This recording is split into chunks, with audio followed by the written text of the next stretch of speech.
Tu es tombé? Tu as péché?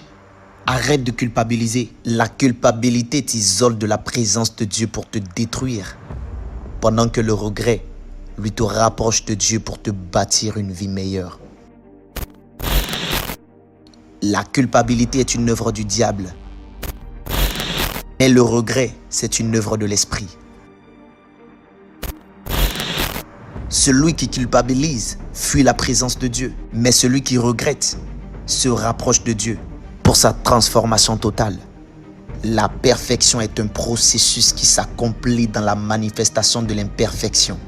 L'imperfection te préparera à la perfection. Tu ne peux être parfait si tu n'as été imparfait. N'attends pas d'être transformé pour venir à lui. Viens à lui tel que tu es. Lui-même se chargera de te transformer.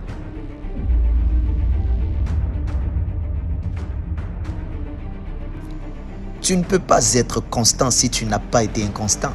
Tu ne peux pas être stable si tu n'as pas été instable.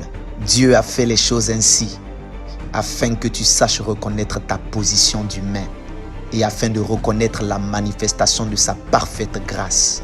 La chute te rend humble et te fait comprendre la position de ceux qui chuteront après toi, afin que tu ne les juges pas, mais que tu les aimes comme Dieu t'a aimé malgré tout. Tu culpabilises et tu te sens tellement sale aux yeux de Dieu après avoir péché. Dans l'ancienne alliance, il était question d'être saint avant de rentrer dans le lieu saint. Mais aujourd'hui, il est question de rentrer dans le lieu saint pour devenir saint et être transformé. On vient dans sa présence pour être transformé. Sans oublier que pour aller au ciel, il faut d'abord avoir été transformé. Même si tu tombes 100 fois, 10 000 fois, si tu tombes, relève-toi. Si tu tombes, relève-toi.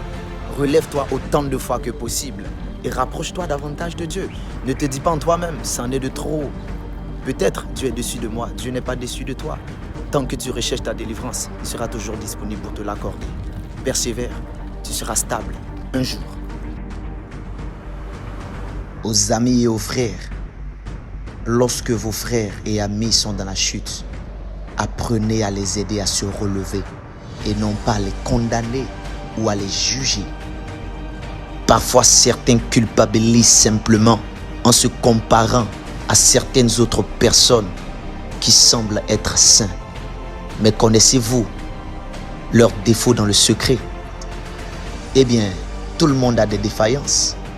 Publiquement ou secrètement, nous avons tous des défaillances. Dieu sait qui tu es. Il connaît d'avance tes faiblesses. Ne pense pas qu'il est surpris de te voir tomber. Non, il n'est pas surpris. Il te conduit juste dans le processus de ta perfection. Et tu y arriveras que par sa force.